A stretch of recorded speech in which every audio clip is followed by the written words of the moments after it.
Someone asked me what took me so long to talk about my divorce because um, this fall it will be 15 years.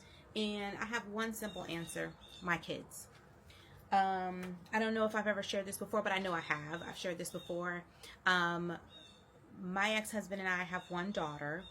And I raised my bonus baby, which was his son. His birth mother passed away when he was 4 years old, and at the time, my husband and I were married and trying to raise our two children together.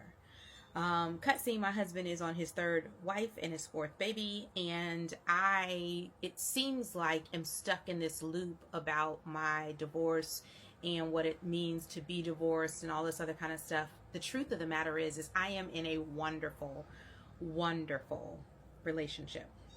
And I don't talk about it a lot because I want to keep that sacred and things of that nature. But the reason that I talk about my divorce so much is because God has asked me to be as transparent as possible about that time so that I could be of help to someone else, to be help for women who need to know that it is okay to rise like a phoenix from the ashes of your marriage. I know what it's like to feel the shame and the pain and the disappointment of an unwritten future.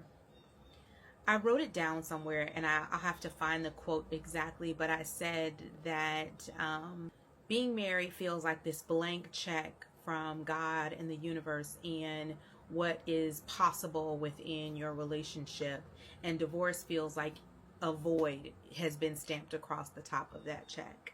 So it is no longer usable or no longer a vehicle in order for you to be able to thrive and survive. And what I want people to understand is that I didn't talk about my marriage during those years post divorce, was simply because I still had a lot of growing to do. I still had a lot of healing to do. I've watched people on this app talk about their divorce as if it is it's something they're actively working through, and I totally understand that idea that you want to workshop your relationship and your victorious return in front of others. But the truth of the matter is that I took the time to raise my daughter, to really raise myself. I spent all of my 30s single, right?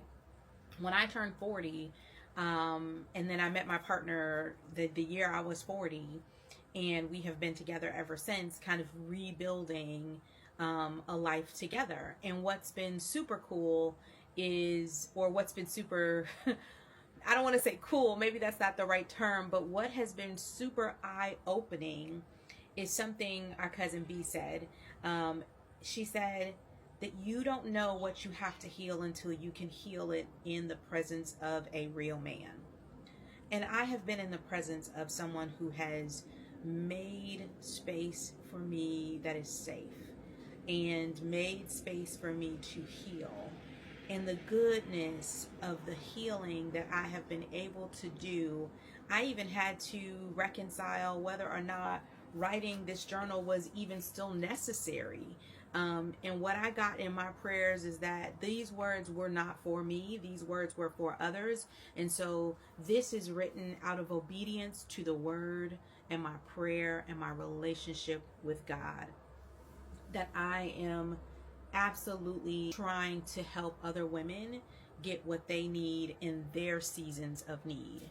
And it is important for me to still honor that request, because what I kept hearing from God was that you will not be able to do anything else until you do this first. And so I hope that helps you understand a little bit more about why I'm talking about divorce 15 years later, when it's really kind of difficult for me to go back and peel back those layers and be present in that space, because I'm not there anymore.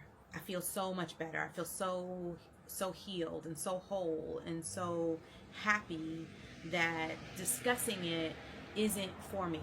I'm discussing it for you. I hope that helps.